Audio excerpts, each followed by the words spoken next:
नागपुर में चोरी की वारदातों पर लगाम लगाने के लिए कलमना पुलिस लगातार कार्रवाई कर रही है। इसी कड़ी में पुलिस को बड़ी सफलता हाथ लगी है। कलमना पुलिस ने 2 शातिर चोरों को गिरफ्तार कर चोरी के 3 मामलों का खुलासा किया है। आरोपियों के पास से लैपटॉप, सोने चांदी के जेवरात और 2 दोपहिया वाहन समेत करीब 3 लाख रुपए का माल बरामद किया गया है। फिर्यादी जुबेर महबूब शेख राहणार चित्रशाळा नगर याच्या घरी चोरी झालेली होती। घराचा कळीकोंडा तोडून घरातील आतील लॅपटॉप आणि सोन्या चांदीचे दागिने असा एकूण 80,000 जवळपास 80,000चा मुद्देमाल चोरीस गेलेला होता। सदर गुन्हा घडल्यानंतर त्या परिसरातले सीसीटीव्ही फुटेज इत्यादीची पाहणी केली, परंतु आरोपी निष्पन्न होत नव्हते।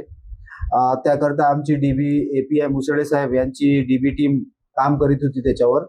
त्यानंतर त्यांना गोपनीय बातमीदाराकडून माहिती मिळाली आणि आरोपीचे नाव निष्पन्न झाले।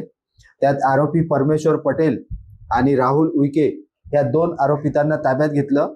त्यांनी घरफोडीचा गुन्हा केल्याची कबुली दिली।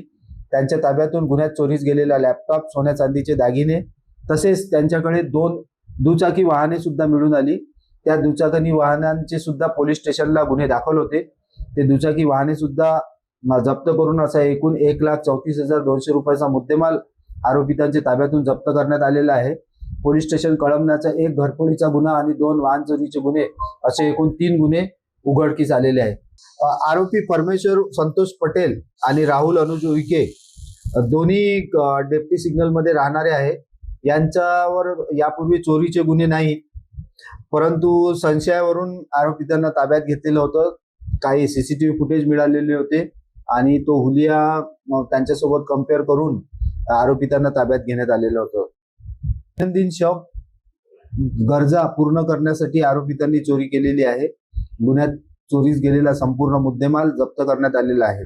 सदरची कारवाई आमचे डीबी पथक प्रमुख एपीआय श्री मुसळे साहेब, हवालदार प्रमोद कंगाले, विशाल भैसारे, नितीन मिश्रा, ललित शेंटे, अविनाश गोलवंशी आणि अजय गटलेवार यांनी सदरची कारवाई माननीय पोलीस उपायुक्त झोन 5 श्रीमती अन्नपूर्णा सिंग मॅडम तसेच आमचे एसीपी कळमना रोहित ओवाळ सर यांचे मार्गदर्शनात सदरची कारवाई करण्यात आलेली आहे। सदर गुन्ह्यात आरोपी वाढण्याची शक्यता नाही आहे। संपूर्ण मुद्देमाल हा त्यांच्याकडेच मिळून आलेला आहे।